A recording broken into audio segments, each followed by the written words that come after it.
प्रेम से बोलिए सियावर रामचंद्र की जय। पवन पुत्र हनुमान की जय। आज की दिव्य कथा सभी श्रोताओं के सामने शुरू कर रहे हैं।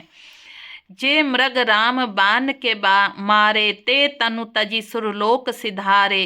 अनुज सखा संग भोजन करही, मातु पिता आज्ञा अनुसरही। जो मृग श्री राम जी के बाण से मारे जाते थे वे शरीर छोड़कर देवलोक चले जाते थे। श्री रामचंद्र जी अपने छोटे भाइयों और सखाओं के साथ भोजन करते हैं और माता पिता की आज्ञा का पालन करते हैं। जेहि विधि सुखी होहि सुर पर पुरलोका, करहि कृपा निधि सोई संजोगा। वेद पुराण सुनहि मन लाई, आपू कहेहि अनुजन समझाई। जिस प्रकार नगर के लोग सुखी हों, कृपा निधान श्री रामचंद्र जी वही संयोग लीला करते हैं। वे मन लगाकर वेद पुराण सुनते हैं, फिर स्वयं छोटे भाइयों को समझा कर कहते हैं। प्रातः काल उठी कै रघुनाथा, मातु पिता गुरु ना वही माथा। आयुष मांगी करही पुर काजा, देखी चरित हर्षहि मन राजा।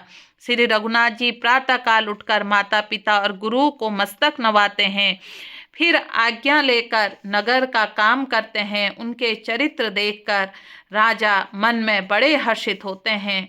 व्यापक अकल अनीह अज निर्गुण न नाम करूप, भगत हेतु नाना विधि करत चरित्र अनूप। जो व्यापक हैं, अकल इच्छा रहित अजन्मा और निर्गुण है तथा जिनका न नाम है न रूप है, वही भगवान भक्तों के लिए नाना प्रकार के अनुपम अलौकिक चरित्र करते हैं।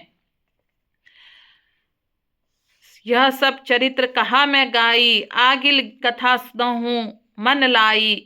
विश्वामित्र महामुनि ज्ञानी, बसहि विपिन शुभ आश्रम जानी। यह सब चरित्र मैंने गाकर बखान कर कर कहा, अब आगे की कथा मन लगाकर सुनो। ज्ञानी महामुनि विश्वामित्र जी वन में शुभ आश्रम पवित्र स्थान जानकर बसते हैं। जहाँ जप यज्ञ जोग मुनि करहीं, अति मारिच सुबह वहीं डरहीं। देखत यज्ञ निशाचर धावहीं, करहीं उपद्रव मुनि दुख पावहीं। जहाँ वे मुनि जप यज्ञ और योग करते थे, परंतु मारिच और सुबाहु से बहुत डरते थे। यज्ञ देखते ही राक्षस दौड़ पड़ते थे और उपद्रव मचाते थे, जिससे मुनि बहुत दुख पाते थे। गाधी तनय मन चिंता व्यापी, हरि बिनु मोरहि न निशिचर पापी। तब मुनिबर मन कीन्ह विचारा, प्रभु अवतर रेऊ हरन मही भारा। प्रेम से बोलिए सियावर रामचंद्र की जय। पवन पुत्र हनुमान की जय। गाधी के पुत्र विश्वामित्र जी के मन में चिंता छा गई और ये पापी राक्षस भगवान के मारे बिना न मरेंगे। तब श्रेष्ठ मुनि मन में विचार किया कि प्रभु ने पृथ्वी का भार हरने के लिए अवतार लिया है। एहू मिस देखी पद जाई, करी बिनती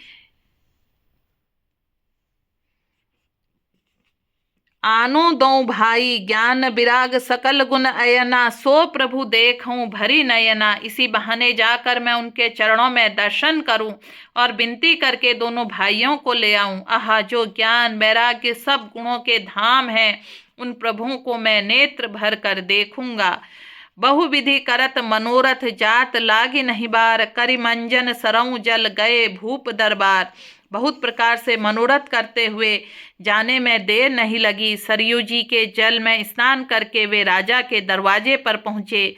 मुनि आगमन सुना जब राजा, मिलन गयऊं ले विप्र समाजा। करि दंडवत मुनहि सन्मानी, निज आसन बैठा रे नहीं आनी।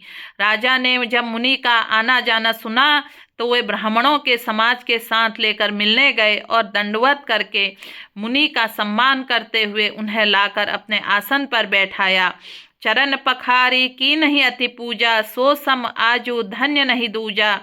विविध भांति भोजन करावा, मुनिवर हृदय हरस अति पावा। चरणों को धोकर बहुत पूजा की और कहा, मेरे समान धन्य आज दूसरा कोई नहीं है।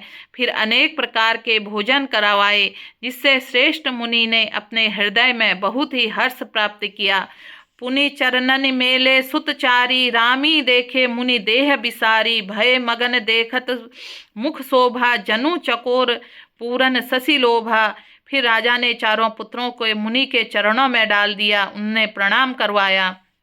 श्री रामचंद्र जी को देखकर मुनि ने अपनी देह की सुधि भूल गए।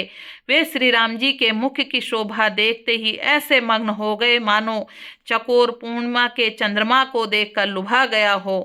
तब मन हरसि वचन कहराऊं, मुनि अस कृपा न की नहूं कहाऊं। कहीं कारण आगमन तुम्हारा, कहूं सो करत न लाऊं बारा।